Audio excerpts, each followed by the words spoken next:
Hey folks, hate to let a few facts get in the way of a good conspiracy theory, but here it goes. There's been a urban legend circulating around that President Obama signed an executive order that is going to enable him to come in and steal preppers' food preps and redistribute them out. And do a whole host of other, evil things to us. We need to bury this rumor right now because preppers look ridiculous when we're debating it.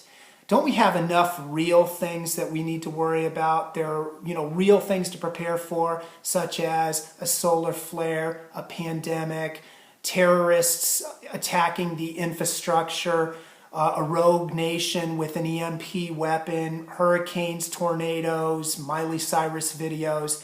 There are a lot of real things that we could be preparing for and not letting internet fearmongers, put these wild conspiracy theories in that really make people think we all wear tinfoil hats.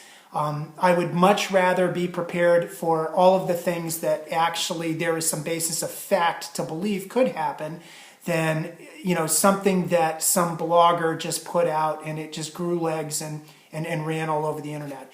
Now, Executive Order 13603 is not an insidious government plot to redistribute your food preps, nor is it even unusual. So what is an executive order? The President of the United States does not make laws. Only Congress makes laws. The President issues an executive order to give instructions or guidance to the executive branch of the government on how to run its business or how to implement a particular law.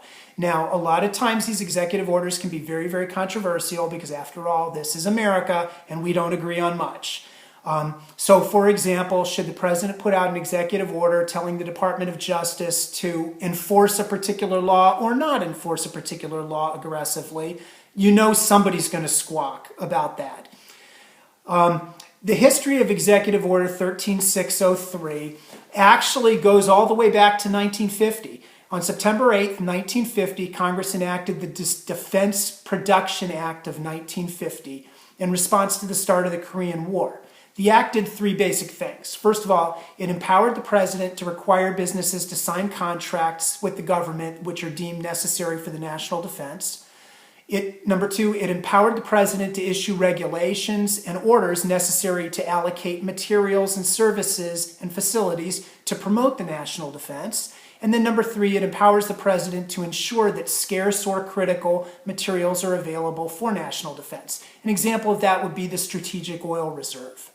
Since 1958, several presidents have issued executive orders related to the Defense Production Act. This started out with Dwight Eisenhower, who issued Executive Order 10789 in 1958. William Clinton issued Executive Order 12919 in 1994. George W. Bush issued Executive Order 13286 in 2003. And President Obama issued Executive Order 13603 in 2012.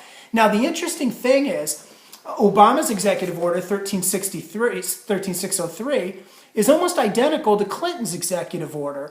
And that executive order has been in effect since 1994 and has relatively been changed little. Even throughout the entire Bush administration, his executive order basically just modified it to account for the new Department of Homeland Security, which was created, and give them various tasks related to the national defense. But since, Clinton issued the order in 1994, this has changed very, very little. There is absolutely nothing in this executive order that says the government can come in and steal your food preps. There is nothing in here, a matter of fact, about martial law. In essence, what this executive order does is it allows the government to streamline the procurement process during a national emergency. So, for example, they don't have to put out a bid and wait 60 days and blah, blah, blah in order to get a contractor to do something. It's simply about streamlining procurement so the government can get needed resources in an emergency, which they are going to pay for by contracts. What we have now are some internet hysteria nuts that are going around saying that President Obama is going to come in, steal your food preps, put you in a FEMA death camp, and while you're rotting away in there is going to redistribute all of your hard saved food preps to the unprepared sheeple out there.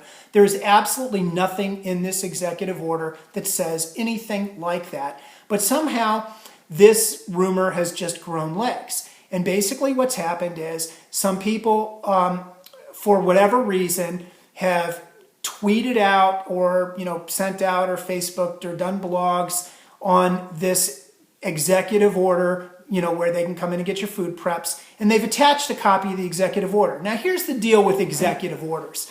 They're written by the president's staff and a bunch of lawyers, and they tend to be real legalese. So I think a lot of people will look at this, a lot of it just doesn't really make sense unless you read these things all the time. And just think to themselves, well, maybe these people are right. Maybe this is what it says. I don't see it, but there must be something to this. And the thing just grew legs. What I would suggest everybody does, if you don't know who to believe in this, I'm putting the links to these executive orders and actually also to the Defense Production Act of 1950. I'm going to put these links right below this video. I also did a blog post on the Plan and Prep website. I'll put that link down here too. What I would suggest you do is read these for yourself. And what you're going to find is the same thing that I found. Nothing. There is nothing in there in the law or in any of the executive orders that says that prepping is illegal or that preps are going to be confiscated by the government or anything like that. It simply doesn't exist. It's not in there. So I do hope that this has been helpful. I hope that you'll take a look at these executive orders if you've heard these rumors.